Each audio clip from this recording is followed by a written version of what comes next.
Bom dia, nesse sábado lindo, friozinho, geladinho.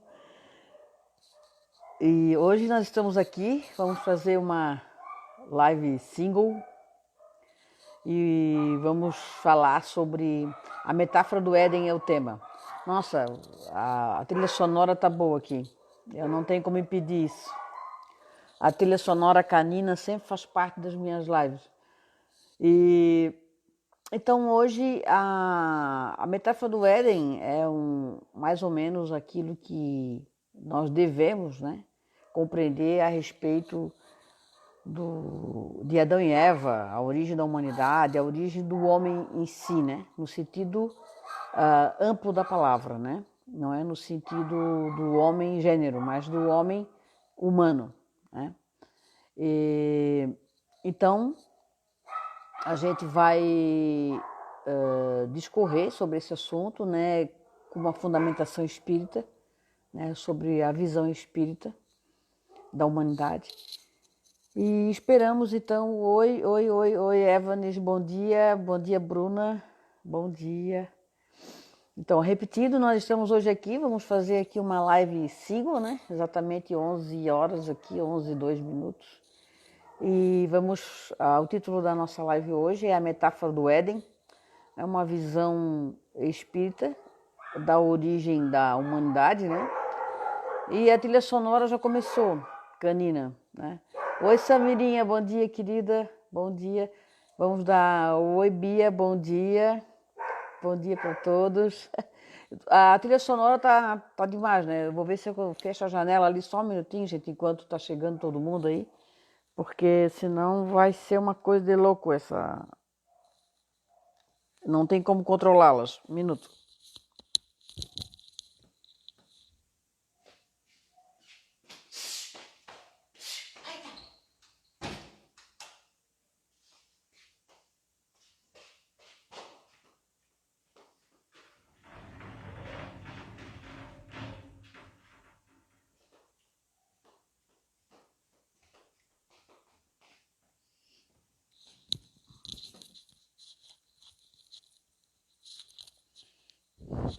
Oi, Matheus, bom dia.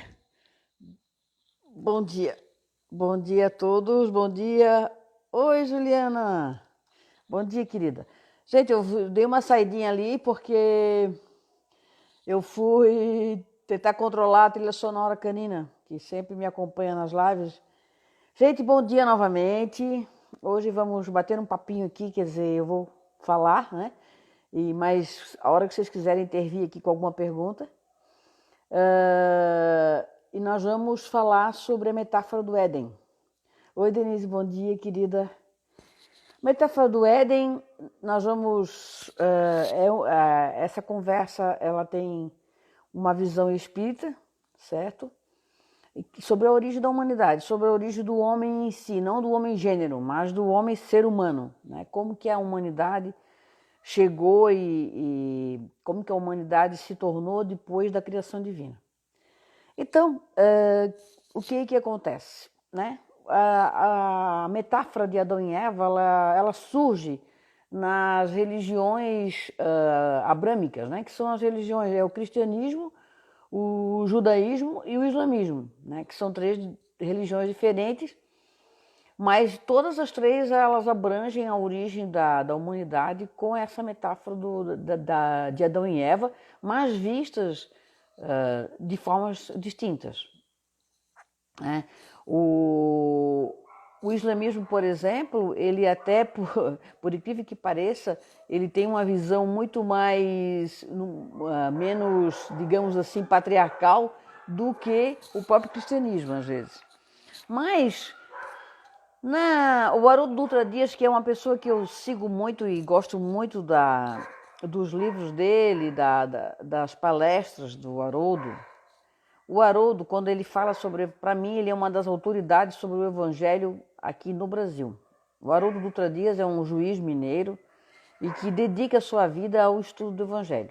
E ele tem um livro chamado O Evangelho segundo o Espírito... Aliás, o Evangelho traduzido, né? Ele fez a tradução do grego e do hebraico E ele faz um glossário embaixo ali no livro de todas as possíveis interpretações do hebraico, principalmente, porque o hebraico ele tem uma palavra que significa, por exemplo, faca pode significar chão, pode significar árvore, né? Então ele deixa a interpretação para a pessoa que está fazendo a leitura, né? Então tem o glossário ali embaixo, tu vai, olha, pode ser isso, pode ser aquilo. Então eu achei a melhor interpretação, a interpretação mais democrática do Evangelho, né? E ele fez isso, que acho que uns 10, 15 anos atrás, mais ou menos. Então, eu gosto muito de acompanhar os estudos dele sobre o Evangelho. Então, ele demonstra de uma forma de quem é um estudioso mesmo, né? Inclusive, ele fala grego, fala a língua hebraica, e ele dedicou-se parte da vida dele a esse estudo, e eu gosto muito de seguir as interpretações dele. E é baseado mais ou menos nas interpretações dele que eu também estou aqui hoje falando. Obviamente que também tem a minha interpretação, né? Mas baseado muito no que ele diz. Então, é o que ele fala que, por exemplo, o judaísmo, né? Os judeus, eles são descendentes de Jacó, né? No entendimento deles. Então, que é neto de Abraão. Eles criaram a Bíblia hebraica, né? E lá eles acreditam num Deus único, que é Jacó mesmo, né? E que ele voltaria, enfim, que o Messias voltaria para salvá-los, né? Para libertá-los. O cristianismo, a gente já sabe que é a doutrina do Cristo, né? E que, na verdade, foi uma dissidência do judaísmo, bem após a morte do Cristo, depois que eles criam a igreja cristã, mas nós começamos aí no início do século I, né? Depois de Cristo, já ainda temos a seita cristã inserida dentro do judaísmo, né? E depois que ela vai tomando um caminho para a igreja e vai até se deturpando a mensagem do Cristo, né? Porque no primeiro concílio, que foi no século III, depois de Cristo, eles mudaram completamente os evangelhos, né? Aqueles que foram escritos, né? Na sua maioria porque não conheceu Jesus, porque não conviveu com ele, os 4 evangelhos. E então eles foram escritos e deturpados muito, né? Ali a sua mensagem pela própria Igreja Católica, né? E a gente sabe no que se transformou isso depois, porque o clero passou a ser um poder governamental e dominando o mundo, né? Mas nós não vamos chegar nessa seara aí. E o islamismo a gente sabe, né, que surgiu lá na Arábia no século VII depois de Cristo com Maomé, né? E ele também tinha uma visão estritamente unitária de Deus, né? Tinha o Alcorão, que era a Bíblia dele, e divididos entre sunitas e xiitas, que também ele nasce em Meca, né? Que também a gente sabe, e eles também adaptaram essa metáfora do Éden, né? Então hoje o espiritismo, né? Depois Kardec vem bem depois disso, vem lá no século XIX.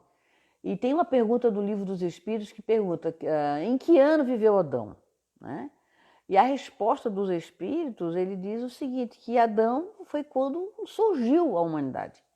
Então ele quer dizer o seguinte, não houve um ano específico que surgiu. Adão não foi o homem, né, em si. O Adão representava a coletividade humana, né? E quando é que esse período civilizatório se iniciou? 4.000 anos antes de Cristo, que a raça adâmica começa então, considerado a raça adâmica, né, que são os arianos, os hebreus, os muçulmanos e os indianos, não, egípcios, indianos, hebreus e muçulmanos, né? E arianos. Então essa é a raça adâmica. Então ela surge em 4.000 anos ou até a discutir, né, 6.000 anos antes de Cristo. Então Adão é a coletividade, é o grupo humano, né? Não foi um homem que não. Então essa metáfora do Éden que está na Bíblia, né? Que vem no Alcorão, que vem na Bíblia hebraica e que está também na Bíblia cristã, no Velho Testamento, ela fala que Adão e Eva viviam no paraíso, né? No Jardim do Éden, em que Deus era pai dos dois, eles eram filhos de Deus. Né? A metáfora começa com a história de que a Eva saiu da costela de Adão e já achei o início, já vão me matar se eu, se eu também, porque eu também sou feminista, se eu também for concordar com essa metáfora, mas essa metáfora ela tem um outro significado. Eu não vou discutir agora porque para mim não interessa, mas interessa que Adão e Eva, sim, eles são uma coisa só, na verdade. Né? Na verdade é o gênero humano. Não tem o gênero com relação ao gênero do sexo, mas sim, aliás, perdão, Adão e Eva encarnam a espécie humana e o gênero não importa. Na verdade, Adão e Eva são polaridades. Né? É dessa forma que eu enxergo, é dessa forma que eu interpreto e que alguns autores também interpretam. Então, é claro que nós não vamos encontrar o que eu estou dizendo lá no Alcorão, não vamos encontrar lá no Velho Testamento cristão, muito menos na Bíblia hebraica. Mas nós vamos, se no fundo, quem for muito estudioso, né, da Bíblia Sagrada for aprofundar, vai perceber que são a mesma coisa, sabe? Então, Adão e Eva, na verdade, são uma coisa só, uma coisa una, né? E que eles significam a polaridade humana. É isso. Ninguém é melhor do que ninguém, ninguém é superior, eles são pares iguais, né? Mas lá na Bíblia diz, né, daquela forma que foi escrita, que Adão e Eva estavam lá no paraíso, felizes, eles tinham a pureza, né, como o maior dom. Ambos tinham a pureza. A pureza estava presente na natureza que os rodeava, né, naqueles animais que já existiam, a pureza estava entre eles, e eles andavam nus, e ali diz na Bíblia, né, eles andavam nus e não tinham vergonha de andarem nus, porque era uma coisa pura, natural. E até que então, e tinha uma árvore lá em que Deus, que era o Pai, dizia para eles, olha, dessa árvore é bom que vocês não comam esses frutos, porque esse fruto, ele encerra o bem e o mal, né? É a árvore do conhecimento do bem e do mal. Então, melhor que vocês não comam, né? Ele, como pai, que desejava a felicidade e o bem dos seus filhos, ele pediu para que eles não comessem ali daquela... exatamente, Isadora, conectando com o todo. E aí o que acontece? Aparece a serpente, né? A serpente e diz para os dois, olha, Deus não quer que vocês comam aquele fruto porque vocês terão mais poder que ele. Vocês serão mais poderosos do que ele. É só por isso que ele não quer. Mediante isso, olha o que o homem, né, pensa nesse momento. Opa, vou ter mais poder. Vou ser mais poderoso que o Criador. Né? E aí eles ambos comem a fruta daquela árvore. E aí o resto da história vocês conhecem. Né?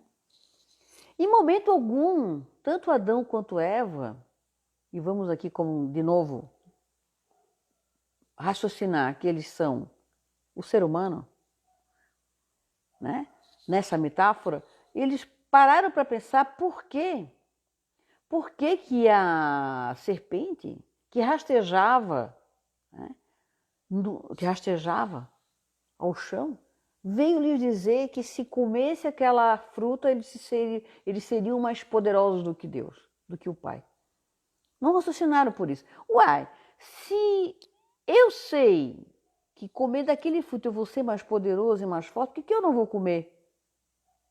Por que eu não vou me levantar do chão? Né? Por que eu não vou ter o poder de Deus?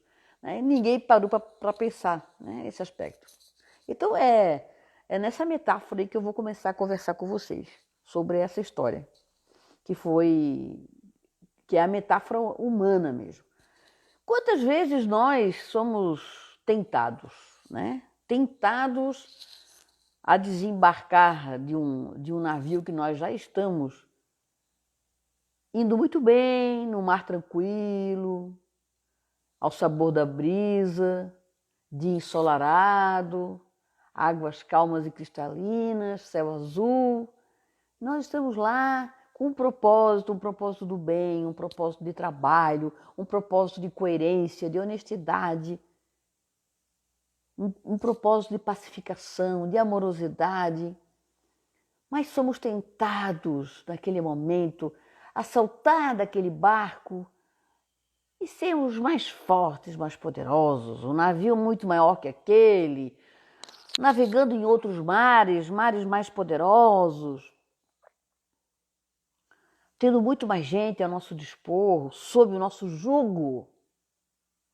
Porque aqui o homem entende e se encerra em que o poder é homem sobre nome, homem sobre o homem. E nesse momento a gente desce desse barco que está indo tão bem, devagar, ele está indo calmo, mas ele está indo certeiro. Né? Ele tem uma luz a nos aguardar, né? E a gente desce. Ou a gente resolve também pegar um caminho, um atalho, para chegar mais rápido. E são nessas situações que a vida nos traz, em que a gente, a nossa parcela de humanidade que nos carrega, e carrega todos nós, porque nós só estamos aqui porque nós somos humanos. Nós somos humanos porque o outro é humano. Nós erramos também porque o outro erra também. Nós vivemos, na verdade, numa grande rede de erros e acertos para aprender, para juntos aprendermos nessa grande escola que é a vida, que é a vida terrena, do qual nós estamos inseridos aqui. E aqui escolhemos estar para aprender e para sublimar o primitivismo que habita o nosso ser.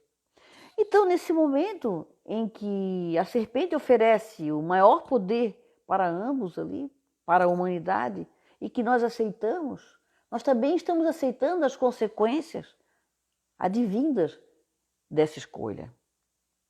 Porque a vida é cheia de escolhas. Nós passamos uma vida inteira escolhendo. A gente escolhe quando a gente acorda, a gente escolhe o que nós vamos tomar no café, a gente escolhe para onde que nós vamos pela manhã, se nós vamos trabalhar, se nós não vamos trabalhar. Nós escolhemos o nosso almoço, nós escolhemos a nossa janta, nós escolhemos com quem nós vamos namorar, nós escolhemos a nossa família. A doutrina espírita nos diz isso, né? Ao reencarnar, nós escolhemos o núcleo familiar que nos serve.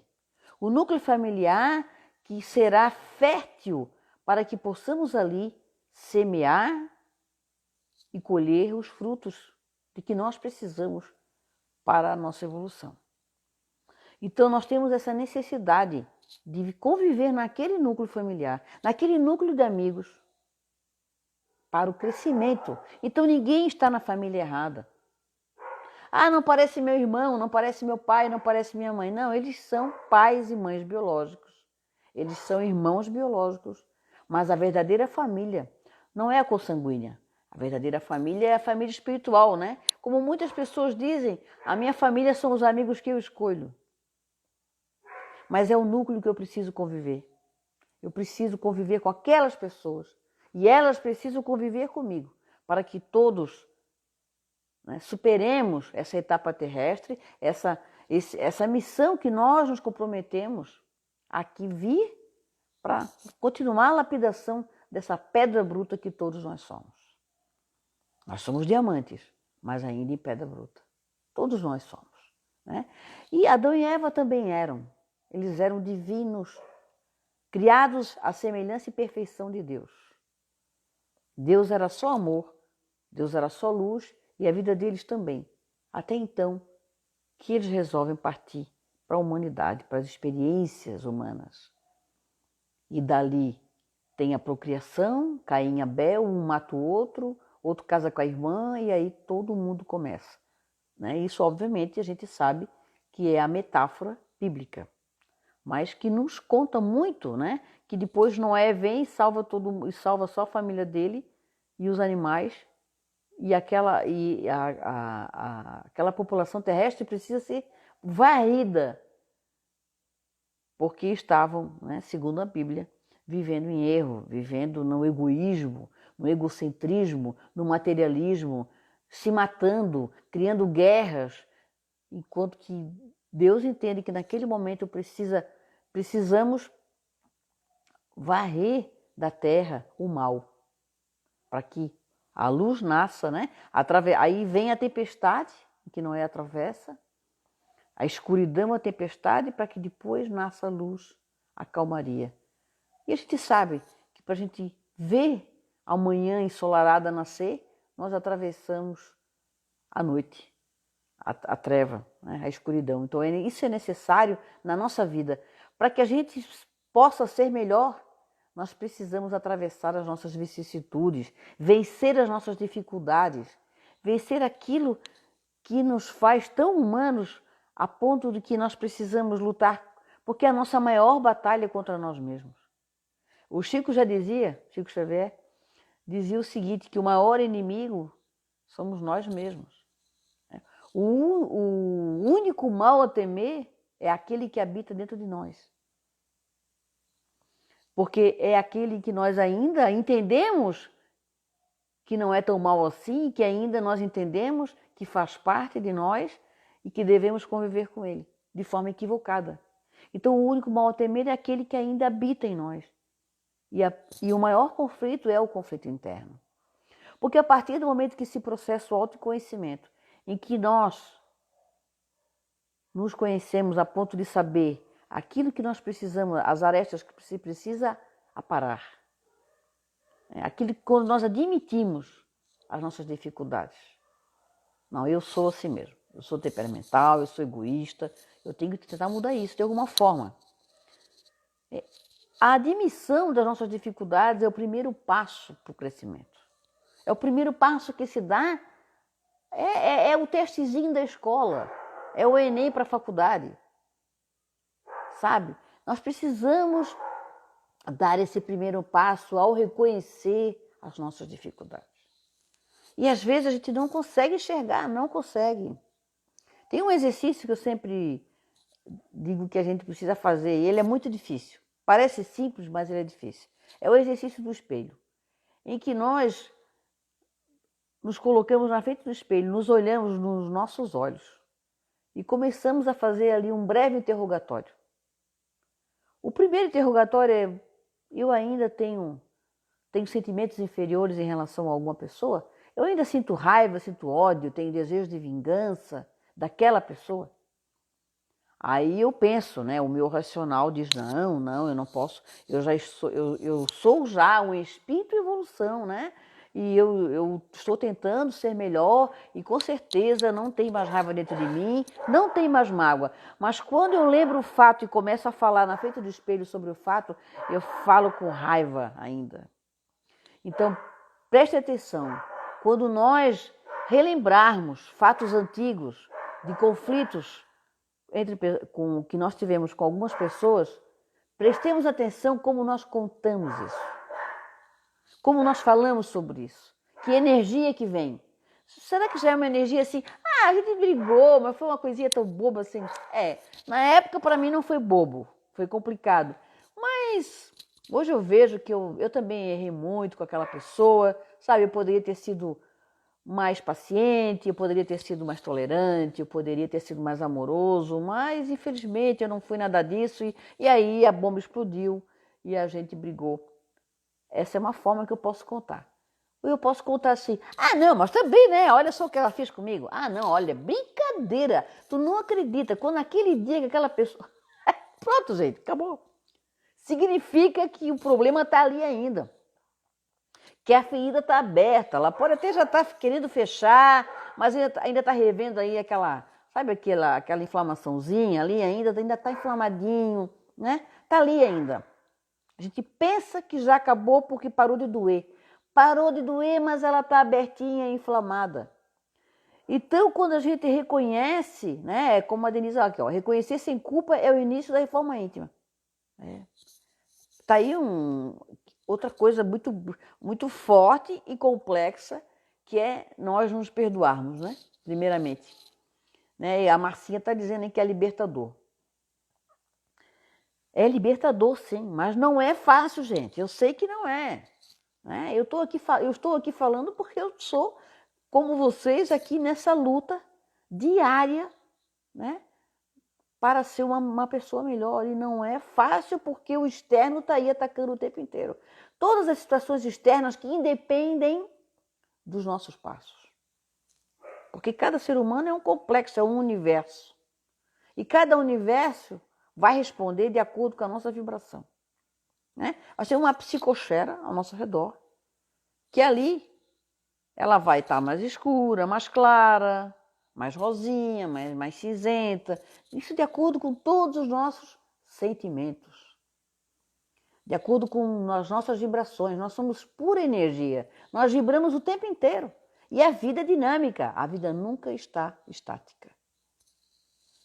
E também, gente, nós somos aquele baguinho de areia, sabe?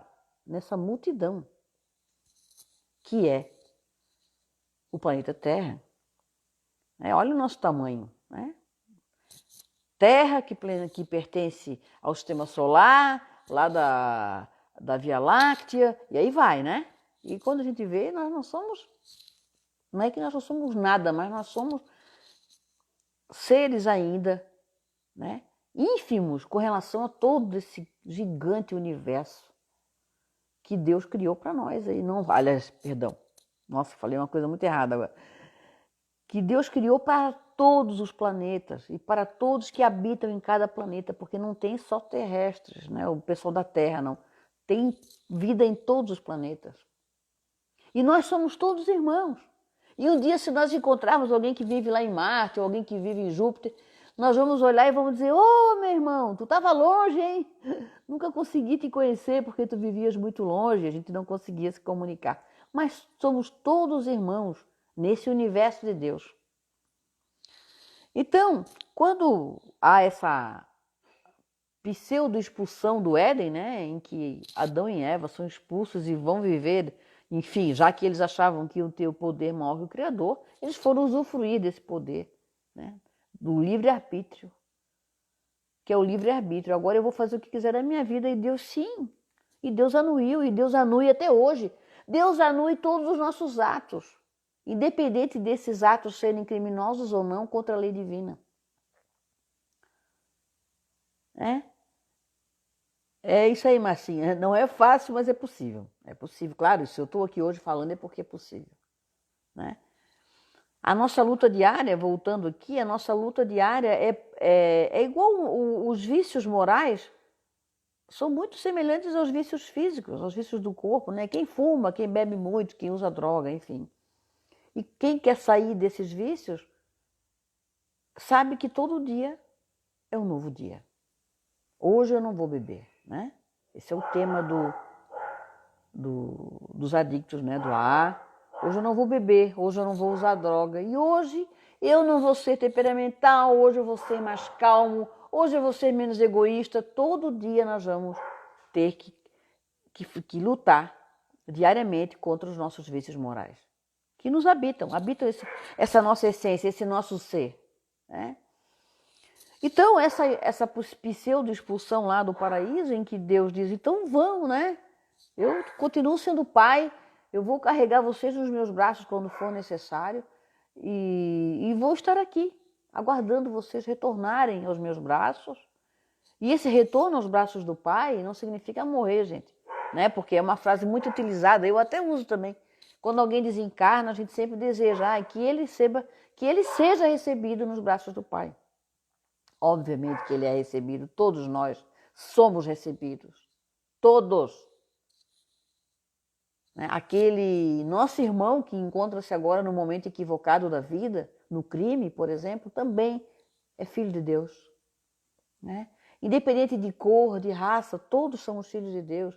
Independente de sexo, gênero, orientação sexual, todos somos filhos de Deus. E Ele anui a todas as nossas escolhas.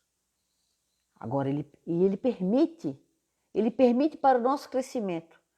E quando a gente retorna para a espiritualidade, é porque Ele entende que o melhor para nós, naquele momento, é esse retorno à pátria espiritual.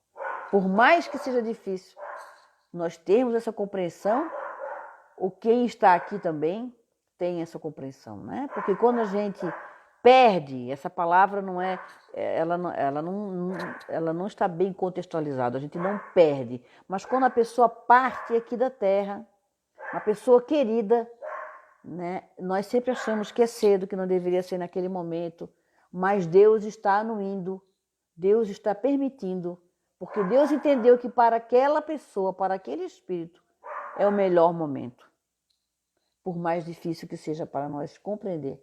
Porque a visão, essa visão da vida, não é essa visão que a gente tem de 90 graus, não, é uma visão de 360.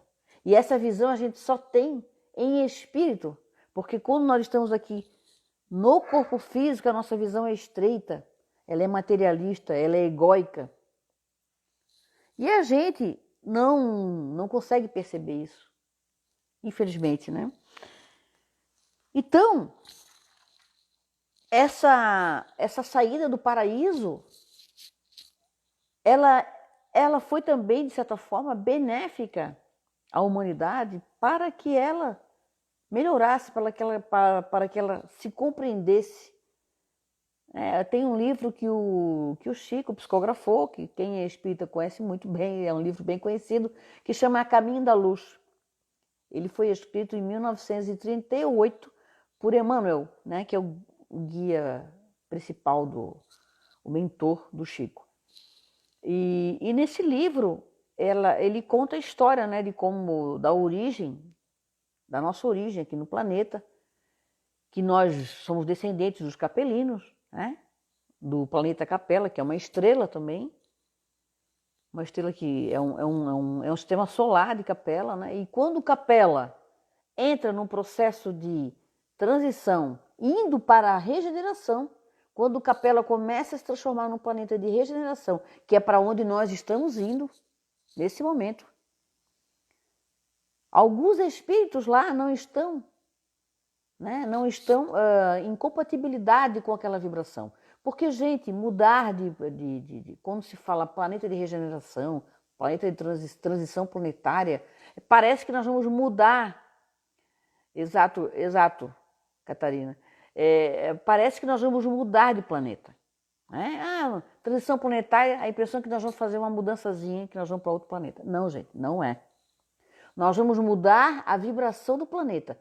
E como é que se muda uma vibração do planeta? É mudando a nossa vibração individual. Porque nós todos somos um, né? Uma grande raça humana, uma grande família. Olha aí, Adão e Eva, raça adâmica. Nós somos todos um. Né? Então, nós precisamos elevar as nossas vibrações, né, que são a melhoria dos nossos sentimentos, que é essencial, a nossa reforma íntima, eu não gosto de falar reforma, a nossa transformação íntima, né? Porque reforma parece uma coisa meia boca, né? Vou dar uma reformadinha ali. Não, eu acho que a gente tem que se transformar mesmo, né? É a lavra que se torna aquela borboleta, linda, colorida, né? Que desliza no ar suavemente e que vai entre as flores, né?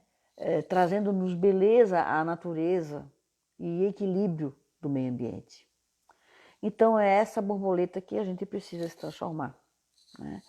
Então, nesse livro, A Caminho da Luz, ele fala de quando Capela, que isso ocorreu, né? O início, olha só, o início da transição planetária de Capela foi há 15 mil anos antes de Cristo. E quando os capelinos chegaram aqui na Terra, porque o planeta Capela ele é 40 anos luz distante da Terra. A viagemzinha é meio longa, não é muito pertinho não. Então quando eles se deslocaram para a Terra, foi em 6 mil anos mais ou menos antes de Cristo. Mas antes de 15 a 20 mil anos, eles começaram o processo deles, né? O processo de ir para o planeta, a transição saindo de provas e expiações para a regeneração. Então, e o planeta de regeneração, que é essa mudança de vibração, né? Que nós estamos caminhando para lá, nós estamos nesse momento de transição e a gente está percebendo, né? Esse ano de 2020, muitas coisas muitas pessoas estão classificando, nossa, quantas coisas estranhas ocorrendo. É porque a gente ouviu muita coisa já, muita profecia. A gente ouviu falar no Apocalipse, que João nos fala, né? O discípulo de Jesus, o último a desencarnar com quase 100 anos, que nos fala do Apocalipse também, que isso é um outro assunto para um outro momento. Mas não vai ter, não existe final de mundo, não existe. A transição planetária não é final de um mundo, mas é final de uma vibração inferior, de que nós, enquanto desde o homem Neandertal, viemos. Né? Nós éramos lá no homem Neandertal um planeta primitivo. E é naquele momento, o homem Neandertal são os capelinos que vieram, que não se compatibilizaram com a vibração de Capela, porque mudou a vibração, foi para o planeta de regeneração e alguns espíritos não conseguiram. E para onde que eles vieram? Os exilados de Capela, chamados, né? Vieram para a Terra e formaram aqui a raça adâmica. Por isso aí, ó, a raça adâmica, formada pelos arianos, pelos egípcios, pelos indianos e pelos hebreus. Então vejam, né, e os mais evoluídos, né, a maioria do povo que retornou à Capela foram os egípcios. Mas isso é uma outra fala também para outro dia, senão eu vou sair daqui sobre a metáfora do Éden hoje. Então percebam que nós já fomos formados na nossa maior parte, porque já tínhamos aqui a China, já tínhamos aqui os orientais, né?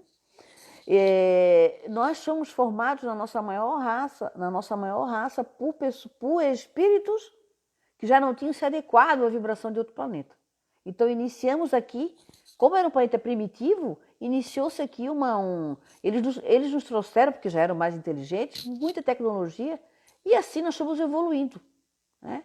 E agora chegamos num momento em que precisamos continuar nessa evolução, mas não somente nós evoluímos enquanto ciência e enquanto matéria, mas nós evoluímos quase nada enquanto espíritos, nós evoluímos quase nada enquanto sentimentos. Porque nós ainda, veja bem, né, aquele exemplo típico, você vê hoje uma pessoa no melhor carro, uma Mercedes, com um vestido de Armani dos pés à cabeça, com seu relógio Rolex, tendo tudo aquilo de material que as pessoas ambicionam ter, de material. E às vezes uma pessoa dessa comete uma violência doméstica, uma pessoa dessa comete uma violência contra uma criança, uma pessoa dessa engana as pessoas, né? Ela quer lucrar, né? Lucrar em cima dos seus funcionários, então ele trata a sua empresa, os seus funcionários como escravos, até onde eles são úteis. Ele tem um casamento sempre infeliz, né? E normalmente ele tem outros relacionamentos paralelos, ele tem filhos que vão para as drogas, ele tem alcoolismo, Então, eu não estou dizendo, obviamente, gente, nada é regra geral, né? Eu estou dizendo que uma boa parte do que eu estou falando, nós já ouvimos falar em diversas famílias bem abastadas, que têm condições materiais excelentes de sobrevivência. Entretanto, não cultuam nada do espírito. E é nesse momento em que nós achamos que o poder é a matéria, e quando nós caímos no vazio do nosso espírito, nós percebemos que de nada nós evoluímos. E aí nós chegamos aqui, tivemos oportunidades muito grandes, porque um empresário, uma pessoa que decide pelos outros, por uma coletividade, ela tem uma missão muito grande. Os políticos são uns. Uma missão de fazer o bem, de distribuir riqueza, ou de dar condições para a criação de riquezas, para que todos consigam sobreviverem bem materialmente e terem uma vida digna, terem dignidade, respeito. Então essas pessoas que chegam aqui com esse poder, acabam trazendo esse poder somente para si e para os seus. E o espírito de nada fez. Desencarna, ao se deparar do seu espelho espiritual, percebe que de nada fez daquilo que havia se proposto para a sua evolução.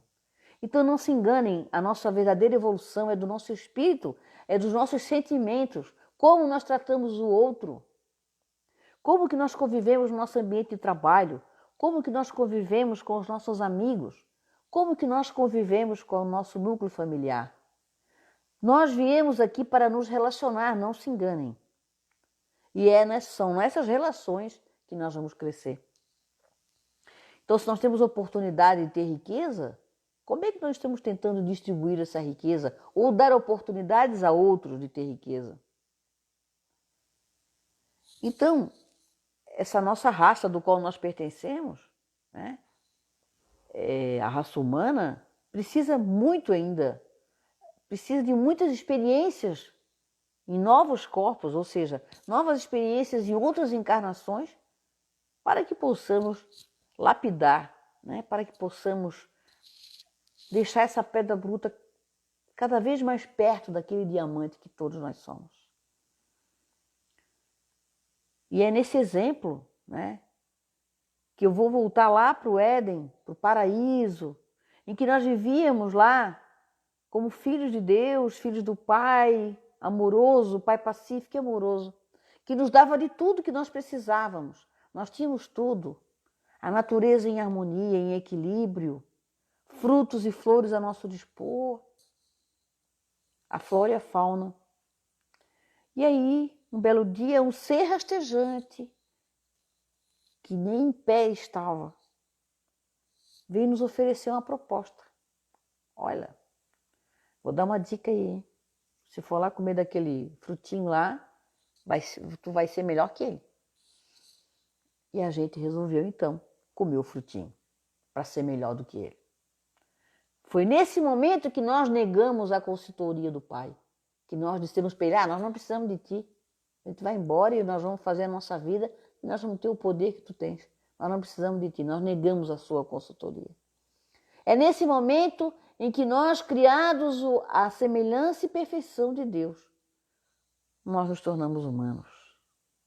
E qual é o objetivo? Retornar aos braços dele. Porque no fundo, o que Deus quer é que a Terra seja um Éden novamente. Não só a Terra, o universo inteiro. Porque assim como tem o nosso planeta hoje, que vive uma transição para um planeta de regeneração, há outros planetas bem mais evoluídos e há outros mais atrasados também. Estamos todos nessa grande luta, nessa grande escola que é universal para o aprendizado divino. No momento que nós lesamos a lei divina, nós precisamos reequilibrar. Não tem jeito. Ação e reação é lei física. Né? Aquilo que nós plantamos, nós vamos colher. Isso não é um sistema de punibilidade, não é um sistema de penas, não é um sistema combinatório. É um sistema automático. Porque a semeadura não é obrigatória. Nós não precisamos semear, mas o que nós semearmos, a gente vai colher. Não há como. Então, que nós possamos somente... Oi, Cissa, bom dia. O que nós precisamos somente aqui nesse momento é realmente escolher as sementes, as boas sementes. Né? Tem aquela parábola do semeador, né? Que saiu por aí a semear. Aí jogou umas sementes em cima de pedras, morreram ali. Jogou depois em cima dos espinheiros, também não conseguiram sobreviver. Até que um dia ele joga em solo fértil e elas nascem e crescem. Essa parábola a gente vai aplicar a nós, né? Quantas vezes a gente gasta fosfato, né? A gente fica jogando sementes em lugares que não vai frutificar. Quantas vezes nós semeamos, queremos às vezes até também. Quando a gente começa um processo de crescimento evolutivo, a gente acha que todo mundo tem que acompanhar a gente e a gente fica já se achando, né? Poxa, eu agora fui para a doutrina espírita, ou eu estou numa doutrina espiritualista, ou eu fui para o budismo, ou eu fui não sei para onde, e estou me sentindo um ser em evolução, um espírito em evolução. Então eu acho que todos devem, e fico julgando e condenando aqueles. Ah, tu fumas ainda? Não acredito. Ah, eu não. Eu nunca fumei, né? Outros dizem assim, ah, eu já parei, graças a Deus já parei faz muito tempo, né? Ah, tu bebe álcool? Ah, eu nunca bebi. Ou então, ah, eu já bebi, mas hoje eu não bebo mais. Ou então eu bebo pouco, bebo socialmente. Ah, e aquela pessoa ali, eu nem quero amizade com ela, porque é um usuário de droga. Então, né? Tá numa outra vibração que não é a minha. Gente, os vícios materiais, eles não nos definem. Prestemos atenção nisso. Vícios materiais não nos definem. Obviamente que eles nos levam a vibrações não agradáveis, né? Porque a partir do momento em que eu ingiro álcool, principalmente com um pouco de excesso, eu vou deixar meu cérebro, né, boiando um pouco naquela substância química, né? Boiando, gostei dessa. Os meus neurônios, né, estão ali dando uma dançadinha, um balé. Naturalmente eu saio do meu centro, isso é uma coisa natural. E a minha psicosfera nesse momento muda, né? Porque tudo que eu promovo no corpo físico, eu também levo para a minha psicosfera. E o inverso é verdadeiro. Tudo aquilo que eu promovo também dentro de mim, eu trago para o meu corpo físico, é onde nascem as doenças. Então, obviamente que, sob efeitos de algumas substâncias químicas, a nossa psicosférica também fica poluída. A nossa psicosfera também fica poluída e contaminada por más sensações, por más vibrações, e atraímos para nós vibrações semelhantes. Aqui é a Catarina. E lembrando com que Jesus sempre esteve, as prostitutas, as pessoas em situação de vulnerabilidade, os doentes. Quem somos nós para dizer que não queremos contato com esses irmãos, né? É isso mesmo. Porque na época que quem nascia com deficiência física, ele era excluído da sociedade, né? Na época, os patrícios romanos, quem não era patrício não era nada. Era ligado à escravidão, né? Os judeus foram um povo, foi um dos povos que foram escravizados pelos romanos, e as pessoas com deficiência física eram jogados à margem da sociedade, iam afastados mesmo da cidade, do centro, tinham que morar em cavernas, ao léu mesmo, né? E a lepra, que era uma doença muito comum da época, também eles eram todos jogados num local só. E ali morriam à míngua, sem nenhuma atenção. E Jesus caminhava com essas pessoas, com as prostitutas, né? Com a adúltera. Jesus caminhou, Jesus trouxe para ele uma discípula mulher, Madalena, que era considerada na época uma prostituta, né? Ela não era, mas ela era considerada, porque ela era uma mulher livre, era uma mulher feminista. Madalena, para mim, é a primeira mulher feminista do mundo. É a mulher que já começa a trazer para nós o feminismo, né? A libertação da mulher do jugo do homem. Ela tinha a vida que ela queria ter, né? Ela tinha liberdade de ter a vida dela. Ela negou-se a seguir a tradição judaica de casar com um homem que os pais tinham escolhido, né? Era um viúvo cheio de filhos, ela olhou para aquilo ali e disse, eu não vou sacrificar minha mocidade nesse momento, né? Minha juventude, num casamento sem amor de uma pessoa que eu não conheço e ainda ter que criar os filhos dele, né? Uma menina jovem, então ela sai pelo mundo, foge de casa, e aí onde ela vai para Roma e tem a sua casa e namora com todo mundo, né, com os homens poderosos, enfim, e onde ela conhece Jesus. A Aninha Amaro, oi querida, bom dia. Até hoje é excluído de forma mais mascarada. Ainda bem que em alguns lugares se vê um movimento de mudança para tentar incluir, mas só se inclui o que está fora. Perfeito, Ana. Gostei, é bem isso mesmo. A gente só inclui o que está fora. A partir do momento que há inclusão é porque aqueles que estão sendo incluídos estavam fora, né? Então, E é isso, gente, que nesse momento nós temos que, nesse momento de transição planetária, nesse momento de mudança de vibração, é que nós temos que trazer para dentro de nós, né? As melhores vibrações. Bom dia, Léo. As melhores vibrações. E as melhores vibrações só serão possíveis se nós estivermos semeando a paz, semeando o amor, a concórdia, e não estimulando ódio, não estimulando raiva, nem vingança. Né? Tem gente que diz assim, não, eu não sou vingativo, mas a hora que aquela pessoa tiver, eu vou ter prazer. Bem, é vingativo, né? Não tem jeito, é vingativo. E dizer que a vingança faz parte do ser humano? Não, não faz. Não. Eu acho que o ser humano ele é um composto, né? E ele é um ser em evolução. Então ele tem as suas dificuldades, as suas vicissitudes que nós precisamos trabalhar. Quem tem o espírito vingativo precisa trabalhar. Ele precisa perdoar. Então, aquele processo que eu estava falando, nós precisamos primeiramente nos perdoar. Primeiro, porque todo o processo de transformação íntima só se dará com perdão. E primeiro nosso perdão, com nós mesmos. E olha que é difícil a gente se perdoar. Mas como diz o nosso amigo Cícero aí, não é fácil, mas é possível. Dá pra gente tentar. E vamos tentando, gente, vamos tentando. Não deu agora, vai dar daqui a pouco. Nós não podemos desistir de lutar para sermos melhores. Nós não podemos desistir jamais de sermos melhores, seres humanos. E essa metáfora do Éden agora, trazendo para nós, que nós falta poucos minutos aqui, faltam 7 minutos. E essa metáfora do... Oi, Débora, bom dia. Essa metáfora do Éden nos diz isso, o quanto que nós somos humanos e o quanto que nós precisamos realmente retornar aos braços do Pai, ou seja, retornar à luz que um dia nós tivemos por completo, de pureza e divindade. Porque essa semente divina está dentro de cada um de nós. Nós só precisamos saber como acessar. E é nesse caminho que todos nós estamos. Uns querendo acessar e outros nem querendo. Então o que importa, gente, é a gente já querer. O querer já é o primeiro passinho. O admitir as dificuldades já é um grande passo.